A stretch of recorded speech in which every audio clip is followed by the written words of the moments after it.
happy new moon in Scorpio, Samhain, and Diwali. This is one of the most significant turning points of the year as we reach the 0 point that is the simultaneous beginning and ending of an annual cycle. Here's everything you need to know to navigate this powerful time. Samhain and Witches' New Year. The period from October 31st through November 2nd encompasses the celebrations of Samhain, All Hallows Eve, Halloween, Dia de los Muertos, and more. These holidays all occur at the approximate midpoint between the autumn equinox and the winter solstice in the northern hemisphere, of course, which in the pagan wheel of the year marks the essential beginning of winter here in the northern hemisphere. It is at this time and at the times of the other 7 spokes, so to speak, on the wheel of the year, that it is said that the veils are thin. The veils are known to be thinnest, however, at this time, as Samhain represents the witches' new year, a 0 point, if you will, portal that represents the simultaneous closing of old cycles and the welcoming in of the new. Here is a brief summary of the history and the essentials of these holidays. Samhain has its roots as a Gaelic festival celebrating the end of harvest season and the beginning of winter. It was celebrated on November 1st, though the festivities traditionally began the night before, on the modern-day Halloween. The Celtics would hold a huge bonfire in hopes of winning favor of the gods for a bountiful harvest the next year, and they believed it was a time when the veils thinned and the normal order of the universe was suspended. Like Beltane, which comes in the spring, Samhain was a liminal or threshold festival when the boundaries between the world and the other world thinned, meaning the Ishi, the spirits or the fairies, could more easily come into the world. Most scholars see the Ishi as remnants of pagan gods. At Samhain, they were appeased with offerings of food and drink to ensure the people and their livestock survived the winter. The souls of dead kin were also thought to revisit their homes seeking hospitality, and a place was set at the table for them during the Samhain meal. Mumming and guising were part of the festival from at least the early modern era, where people went door to door in costume reciting verses in exchange for food.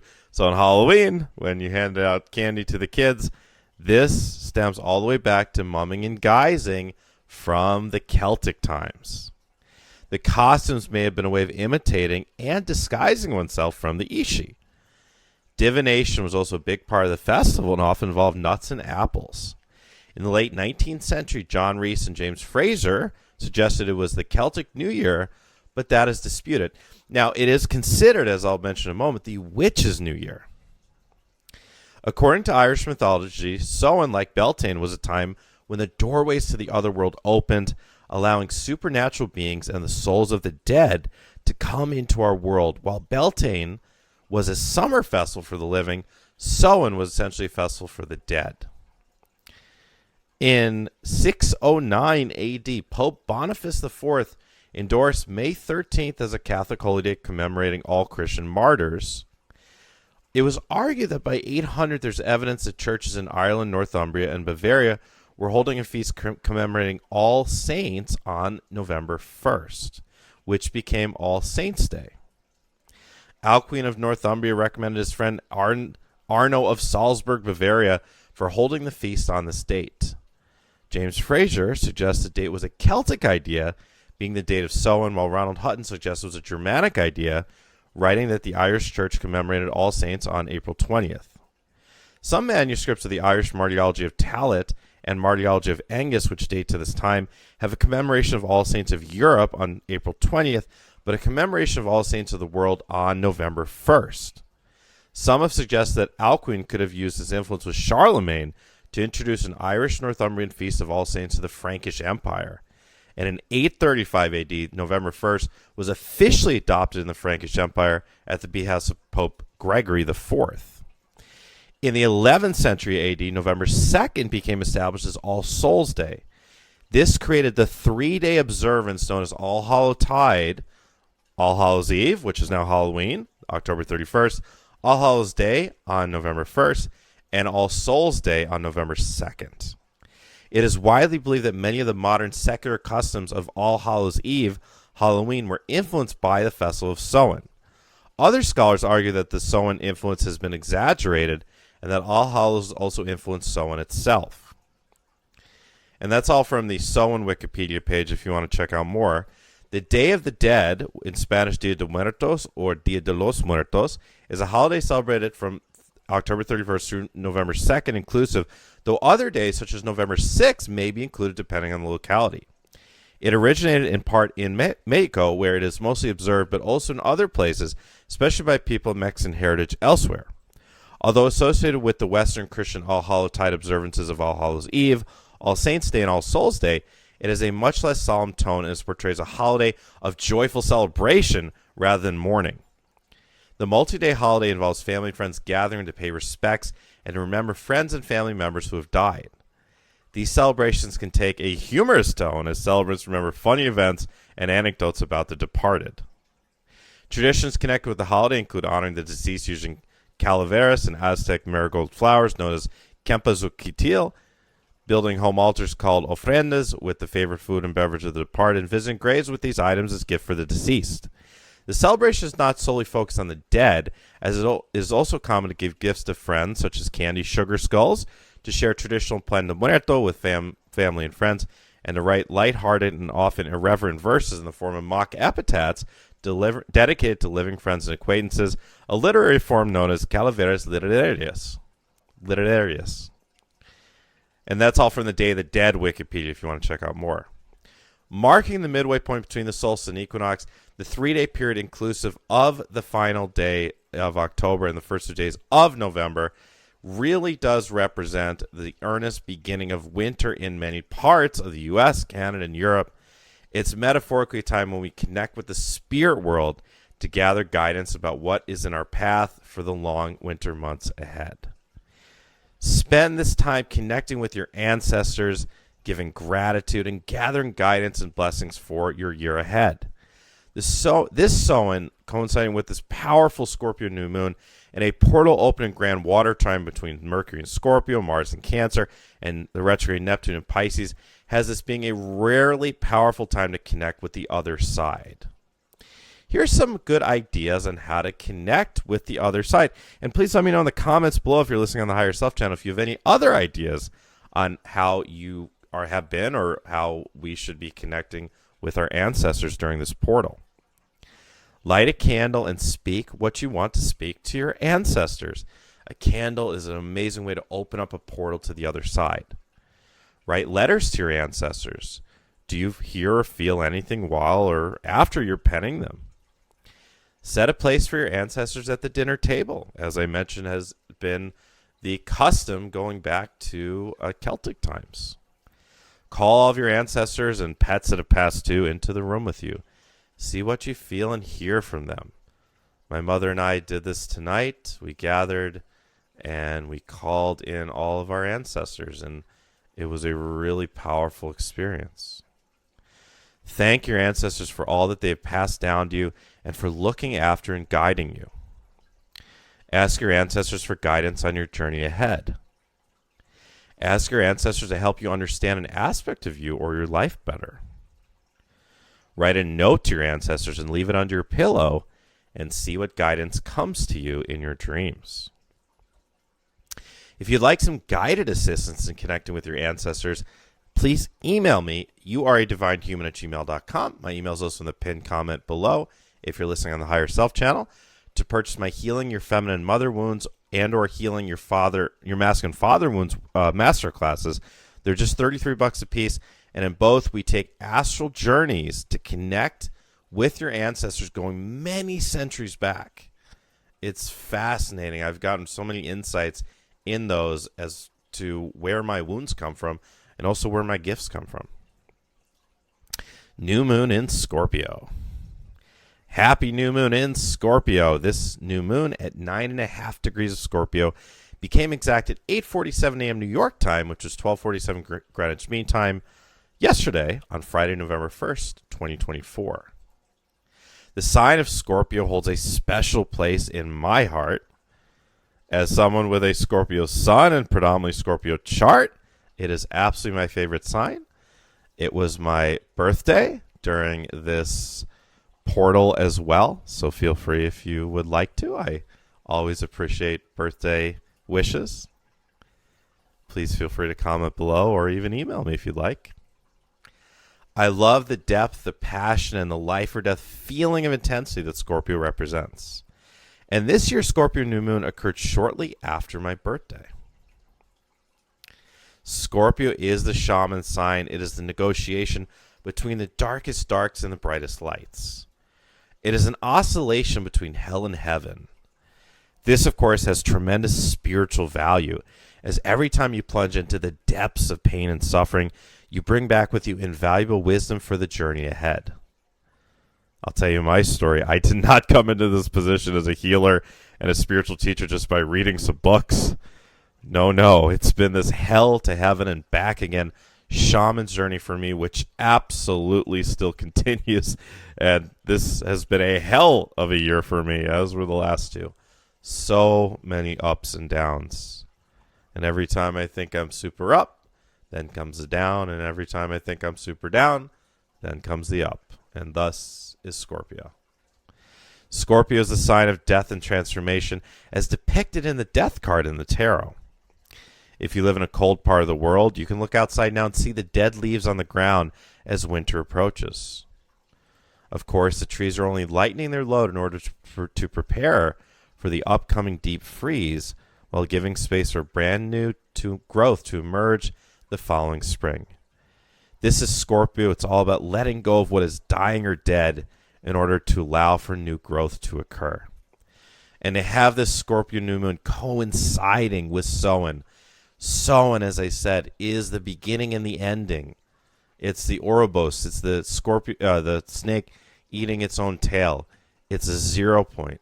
It's the witch's new year. That's why it's the witch's new year, right? And my mom made a great comment. She said that, just look outside, look at nature, how it's summer and winter essentially overlapping. One day, it's 80 degrees and we got the air conditioner on, and then the next day it's back down in the 30s at night. And this is that transition period between summer and winter. It absolutely is. And because of that, it is just a wide open portal between all worlds. The vertical dimension of life is open.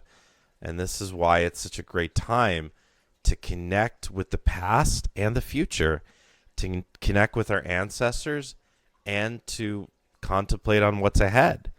And if you're a witch like myself, hopefully you've been using this time to do some magic to release, but also to bring in the new. And this is a portal during this new moon to do both, to both release and to bring in the new. And normally new moons are more about just bringing in the new. But because this new moon coincides with Samhain, especially in the day before the new moon, if you were tapped into kind of the energy, it was a great day to do some releasing. And now it's a great day to rebuild for the next, not just 28 days, but for the next year. But even now, it's a time to continually release what you need to release, as we're still in this portal, as I said, this 3-day All Hallows Tide portal between October 31st and November 2nd. This is when this energy is really open. Scorpio is the sign of death and transformation. It's a fixed water sign, the 8th sign of the zodiac, and the ruler of the 8th house, the house of sex. And we'll talk about sex later. This house rules over sex, taboos, death, taxes, and wills and legacies. Ruled by Pluto.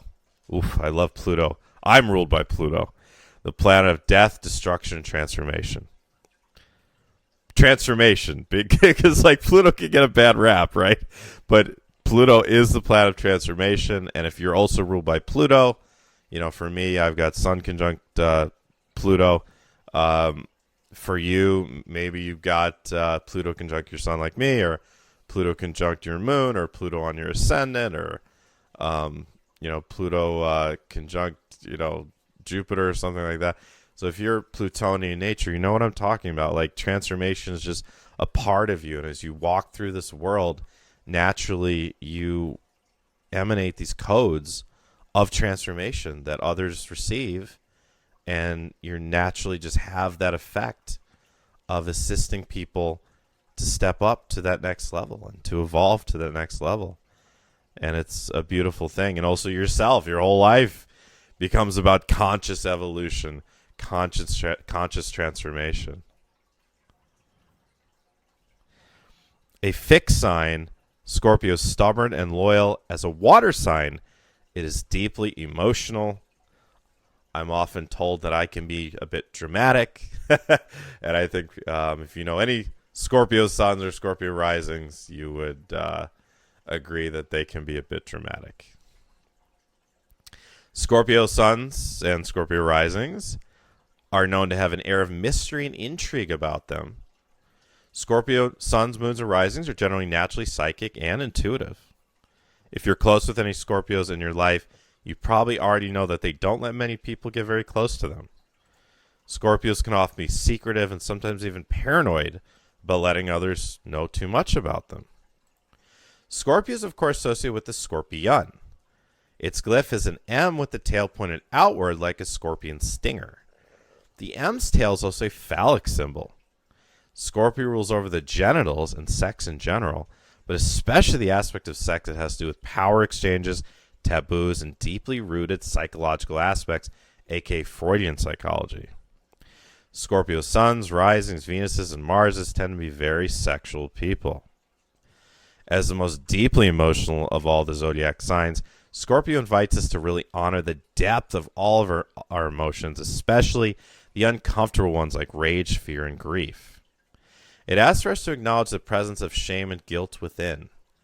It encourages us to honor the depth of the man part of the human, as in the physical, emotional, dense self. We have been having this feeling during this most recent Scorpio season that we're in, that there's something deeper that is yet to be fully explored.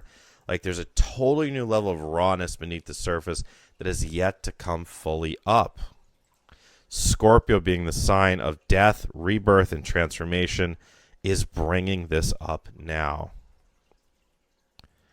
The depth and intensity of the Scorpio energy scares many away because it can be very uncomfortable.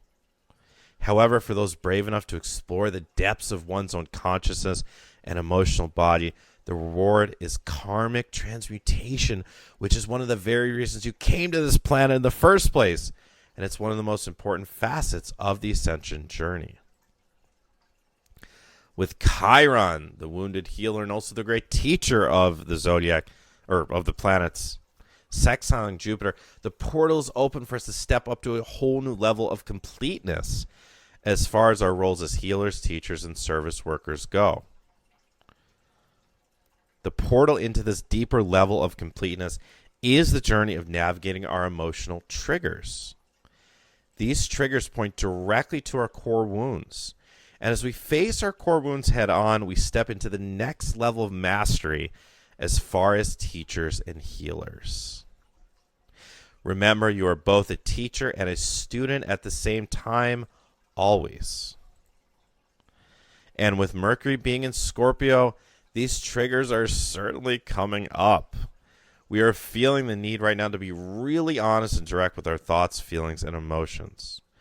With fiery Mars exalted in the final degree of emotionally reactive Cancer, opposing an exalted Pluto in the final degree of stubborn, hardened Capricorn, expect a lot of explosive emotional arguments around this time, especially around family and romantic partners. Arguments and violence.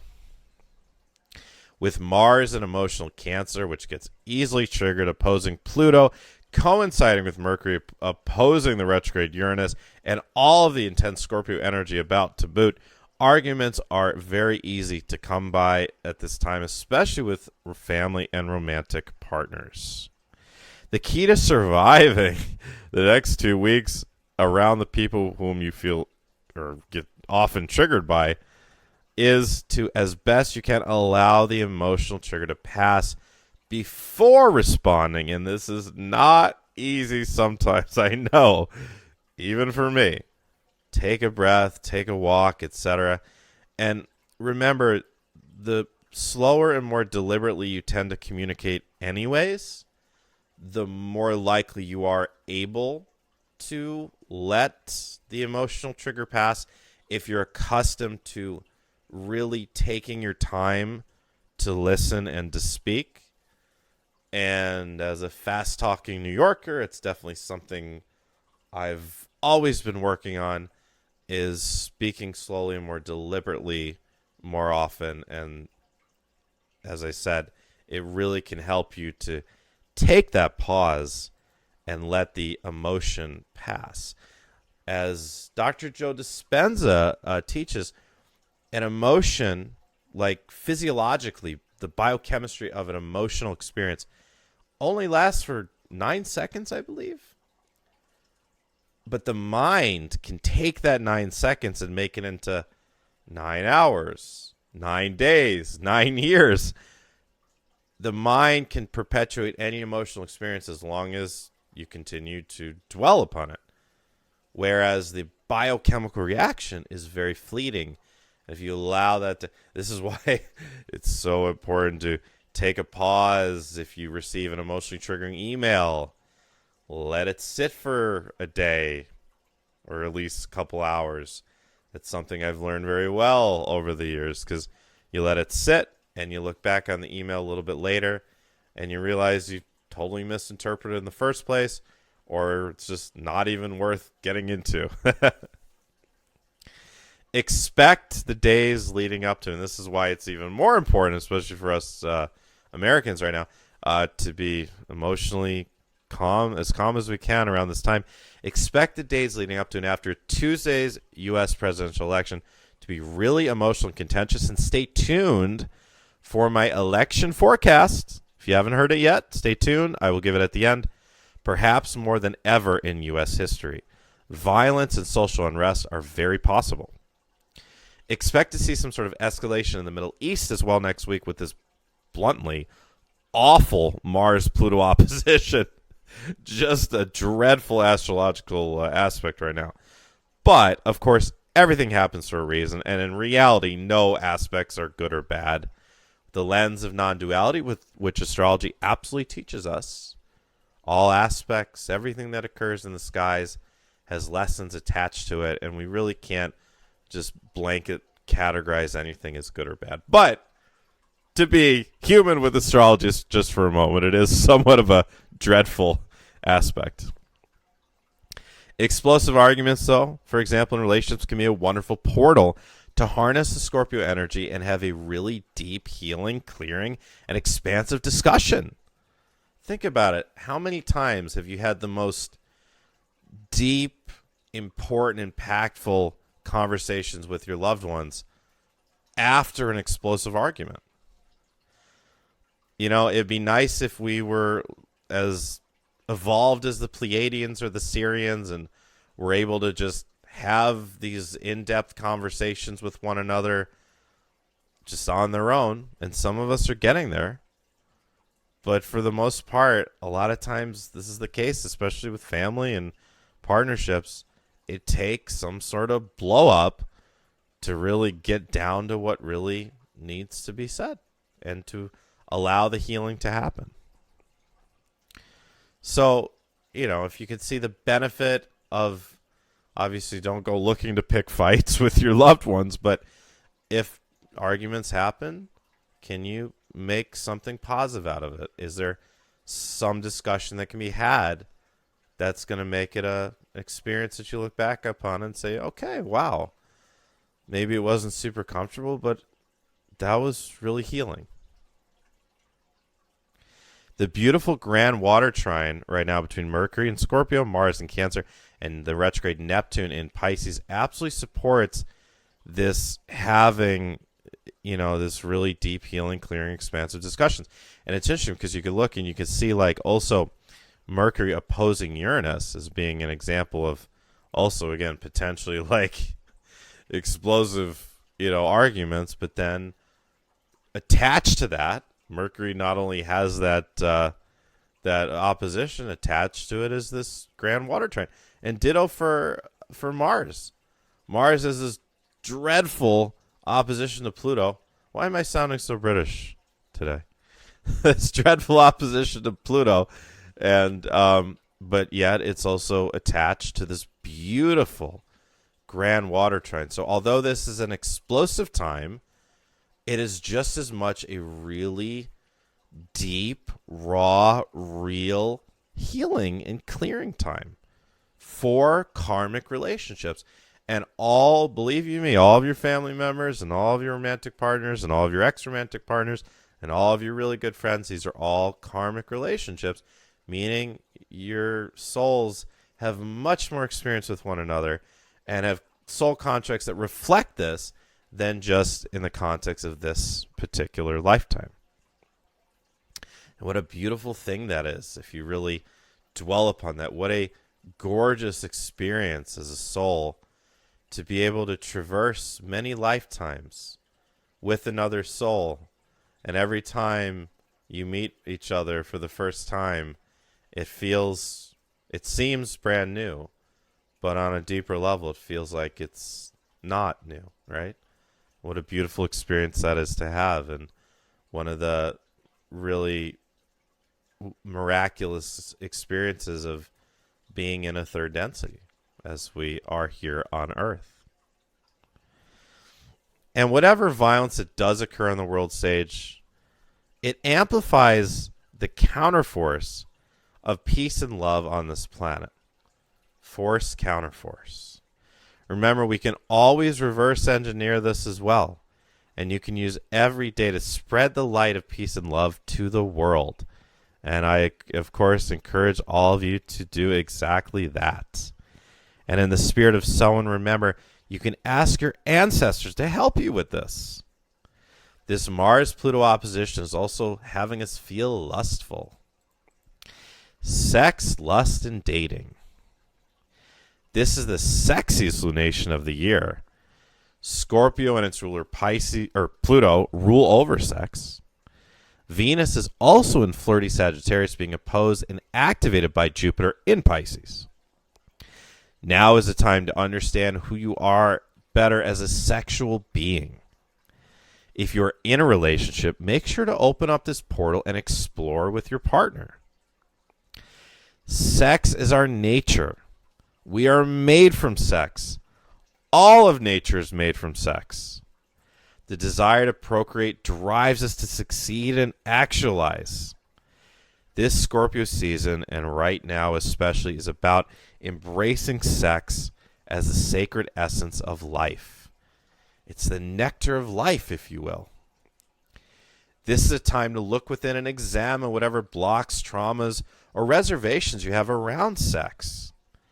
Psychotherapy, hypnosis, and some energy healing techniques can be very helpful in healing sexual blocks. If you're single and looking to mingle, now is a great time to meet a new partner. With Mercury and Scorpio sextiling Pluto, first dates will be much deeper than usual. Be open and honest about revealing your true, real, raw self during this time. It will either click immediately with the right partner, or if the spark isn't there, just move on. It's kind of a all or nothing sort of dating forecast right now with all of this really real, raw, intense energy. Radical self-honesty.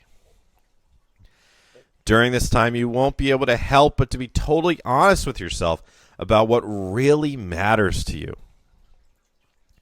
If the job or career you're in is draining you, it's really going to weigh on you at this time. If the romantic relationship you're in is draining you, it's really going to weigh on you at this time as well. You're going to feel that intensely.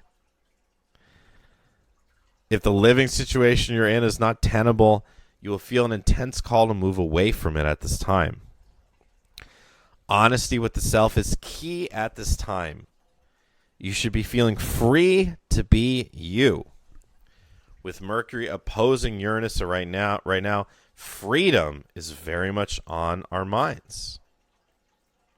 Here are some journaling prompts to help you get really honest with yourself during this important time And if you go to the pinned comment below the description box, you can click on the link to the article version of this. And all of the journal prompts are typed out very easily in the conveniently in the article for you to read and journal. What is working for me right now? Which parts of my life feel like they're flowing in harmony right now? What isn't working for me right now? Which parts of my life feel like I'm constantly frustrated or hitting a wall? Which real desires of mine am I regularly experiencing? Which real desires of mine am I denying or avoiding? For the desires of mine that I'm denying or avoiding, is there fear there? What fears of mine still linger? Scorpio also rules over fear. And Scorpio season is an important time to evaluate our fears and to let them go. If there was one fear that I could bust through right now that I know would allow me to take a really big leap forward, what would that be? Are the people that I'm spending the most time with encouraging my evolution or dragging it down? And that's really the absolute simplest way, just the most cut and dried way to kind of know from a soul level whether a person, whether they're a partner, whether it's someone you're living with, whether it's a friend, whether it's some sort of, business thing, like whether that is really good for you.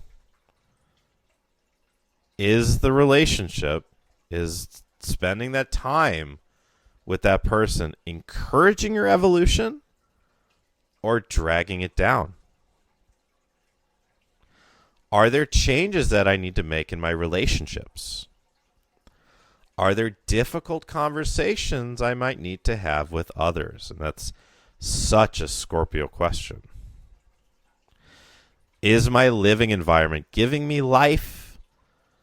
You could also say encouraging my evolution or weighing me down. Are there changes that I need to make in my living situation? Which emotions or traumas within me do I habitually push down? What are some practices or healing modalities that could assist me in alchemizing or processing these? An artistic and creative time. The creative grand water trine between Mercury, Mars, and Neptune, the retrograde Neptune, connects with two really harmonious and creative minor grand trines. It's a really cool chart if you look at it visually. You got in the center the really active, because it's a very close orb, grand water trine, and connected to that, these two minor grand trines, Mars, Uranus, and Neptune, and then Mercury, Pluto, and Neptune. So you can see Neptune is connected in all three. And Neptune is the planet of art, ruler of Pisces. This is the most expressive and creative lunation of the entire year. This is such a cool lunation right now. Again, like coinciding with Samhain, the portals are open to the other worlds more strongly than at any time during 2024. It's the most sexual time of the year. It's the most creative time of the year. And it's also the most intuitive time of the year, which I'll talk about next. But it's so imperative to express your creative energy at this time, because if you don't, you'll find that energy coming out in angry, emotionally reactive ways, or by obsessing over sex. If you're an artist, tap into the creative inspiration that is readily available right now from the astral realms. Ask Spirit for guidance or inspiration in any form you desire, be it visually, verbal instructions, or gut feelings. Intend to express the emotional intensity you're feeling at this time through art. And if you don't feel like you're an artist per se, you can still casually express yourself creatively in an infinite number of ways, like drawing, photography, cooking, Instagram posts, etc. Trusting your intuition.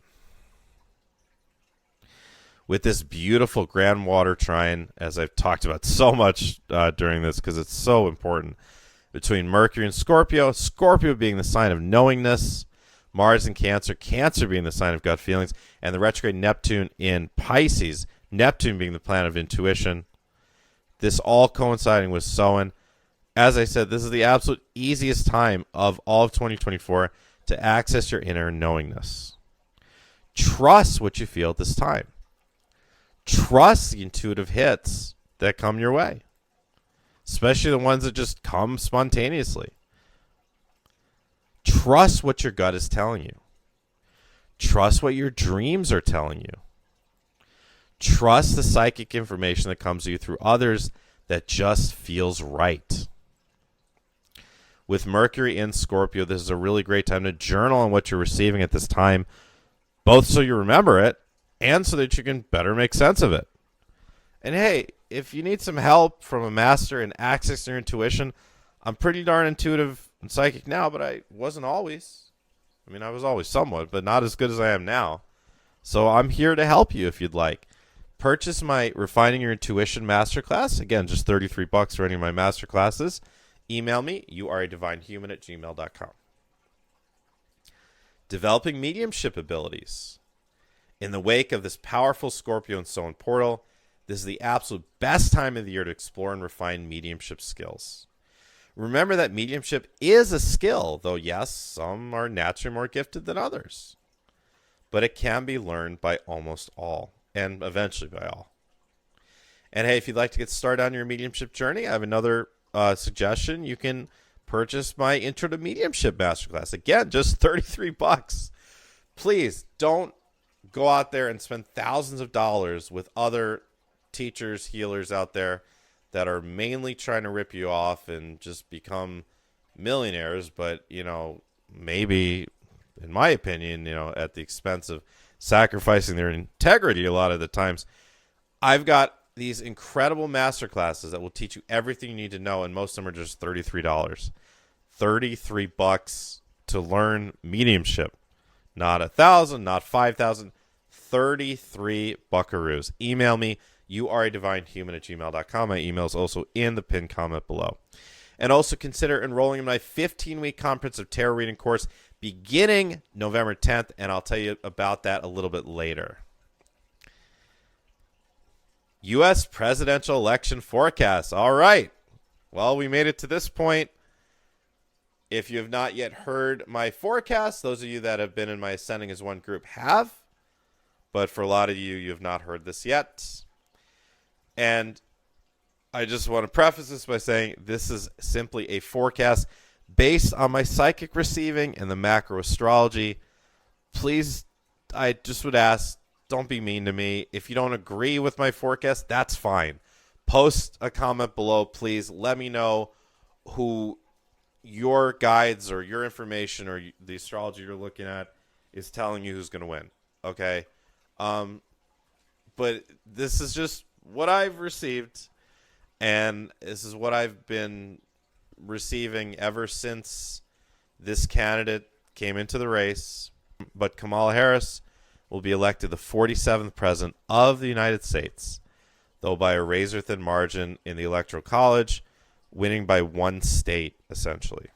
It will be one of the closest elections in U.S. history, but it will be Kamala Harris that comes out as the 47th president. Wishing you a happy new moon in Scorpio, a blessed Samhain, a happy Diwali, a happy All Hallows Tide, a happy Dia de los Muertos, and I will, with love, wish myself a happy birthday. And if you'd like to wish me a happy birthday, I appreciate that as well. What a powerful time, and thank you all for being here with me. With love, this is Matthew John. Please check out that pinned comment below the description box for all of my links, including the link to my YouTube channel where I post 1 to 3 videos a month, the link to my website, the link to my course events retreats page, where I have the tarot course, which I'll tell you about in a moment. And also, please hit that like button, hit the subscribe button if you haven't yet, and please leave a comment if you haven't yet as well. I read all the comments. And again, if you receive that a different candidate will win, great. I am just telling you what I've received, and we'll see. But just please, I just ask you to be nice, right? This is already such a contentious time here, so I would just ask that you be kind and civil in your discourse in the comments. Okay, I have my Comprehensive Tarot Reading course coming up, beginning Sunday, November 10th. This course only happens once a year, people. That's it, once a year. And the time is now. So it's been expanded. I've run this course for many years, but this is the first time I've expanded it to 15 weeks. I've added 2 additional weeks of practice. Kind of some feedback from last year's course. People wanted more time to practice and refine and ask questions. So I've added 2 additional weeks for that. I am so 1,000% confident saying that this is absolutely the best tarot course on the internet. I think it's the best tarot course in the world. I am a master at the tarot. It's been a part of my everyday life for 15 years, and I know every corner of the tarot, every nuance. And that being said, I'm always still a student, and every time I teach this course, it helps me to refine to an even deeper level. It helps me to notice little things in the cards that I haven't noticed before and to add to my knowledge and understanding. And I have such a passion for it. I get more excited for the tarot classes really than Ascending as One, to be honest. Although I love both, but I just love working with the tarot. I love teaching the tarot. If you can't tell my enthusiasm for it, and it really is wonderful to be a part of the classes because it's a lot of fun because I am so enthusiastic and it's really interactive. It's a smaller group than Ascending as One, and there's so much time for personal interaction during the classes, and we go really slowly and methodically through all 156 cards. I really consider there being 156 because I teach how to read reversals, and I consider reversals being just as important as upright cards, but having their own interpretation. So in reality, in earnest, is 156 cards to learn, 78 times 2, and we go methodically through every single symbol. I'm not joking. Every symbol in every card, what it all means, the numerology, the astrology of every card, the connections between all the cards, the history of each different card. I show you examples of other artistic interpretations and what the different symbols in those cards mean. We go over the history of each one of the cards. We go so in depth, and throughout the really in-depth kind of left brain side of learning the tarot, I'm also teaching you the right brain side of laying the cards out and letting your intuition guide you. And ultimately, it's that fusion between the left and right brains that makes the tarot such a wonderful exercise in developing psychic skills. It's been one of the bedrocks, if not the bedrock, of my psychic work over the past 15 years has been the tarot. And it's an everyday part of my life. And I would love to have it be a gift to you to become an everyday part of your life, because it is such a wonderful gift and it is such a divine tool. And if you want to learn, a lot of people enrolled for the course in the past, and they've told me that, I did a tarot course that I found on the internet, and it was okay. I learned a bit, but, I found your course and it seems so much more in depth. And it is. It is so much more in depth than any other course you'll find out there. And that's why it takes a while. We start November 10th, but the final live class is June 8th of next year. So it's going to take us all the way through autumn, all the way through winter, all the way through spring, and really into summer. And even then, there's no time limit to finish the course by June 8th if you can't make some of the live calls. There's no time limit. You can finish the course next autumn if you'd like, and I'll graduate you then. It includes a 45-minute private session with me as well, and it includes a certification at the end. And if you have any doubts about whether it's right for you, or any questions, or you're curious, email me, youaredivinehuman@gmail.com, youaredivinehuman@gmail.com. You can read the whole course description and the schedule on the course events and retreats page on my website. That link is in the description box below, or just go to my website, in the pinned comment below the description box, or you can go to my website, youaredivinehuman.org, and click on the course events and retreats page, and it's right there. It's under the Ascending as One information. And FYI, if you're a current enrolled member of Ascending as One for December, remember you save 20%. And it is another option, by the way. You can enroll for Ascending as One for December and then save 20% on the tarot course. So again, the tarot course begins November 10th. That's a Sunday. The other 14 classes after that will be on Saturdays. Most classes are at 4 p.m. in New York. Some are at 2 p.m. in New York, and they're 3 to 3.5 hours long. If you miss any of the classes, you can stream the replay right after, and there's downloadable notes once you complete each class, and there's a graduation at the end, and as I said, a certification. If you have any questions or you're ready to sign up, email me, youaredivinehuman@gmail.com, youaredivinehuman@gmail.com. You can also register. There's a button to register with PayPal on my website. Ascending as One for December, as I said, enrollment is also available for that. We start on December 1st with the Human Energy Field 101. Just like our body has an anatomy, so does our energy field. So you learn the anatomy of the human energy field and how to work with it and how to protect yourself, which is very important as a light worker, from negative and dark influences. December 8th, Healing from Grief. That's going to be a really emotional one.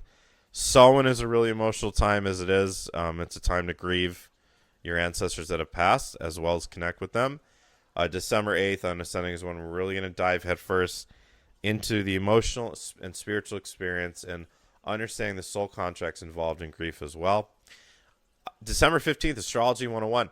So if you're confused by what I mean by squares and trines and oppositions and minor grand trines and grand trines and all that, join Ascending as One for December so you can learn astrology through Astrology 101. And then the VIP call. Remember, if you do VIP for Ascending as One, you get a private reading with me as well in December. That'll be our Winter Solstice group activation and Syrian channeling. The Syrian channeling is a lot of fun. I will be posting a brand new Syrian channeling here on the Higher Self channel coming up very shortly. Should be next week. So look forward to that. The Syrians revealed some absolutely groundbreaking information that is relevant for all of humanity, and they have told me if I want to, I can release it out to the public. And so look forward to that coming up here on the Higher Self channel. All right, everyone. Again, all the links are in the pinned comment below. And if you are a New Age creator and you'd like to consider having your content posted here on the Higher Self channel, you can always email me, youaredivinehuman@gmail.com. I'm always open to adding in new content. All right, everyone. Thank you so much for listening. Stay safe this week with all the crazy energy, and stay in the light, and remember to connect with your ancestors at this time, and remember to trust your gut, trust your intuition as well. All right, we'll be meeting again in 2 weeks. That will be on the Taurus full moon. So until then, everyone, please remember to be kind to yourself, to be kind to others, to be kind to animals, and to be kind to the earth. With love, this is Matthew John.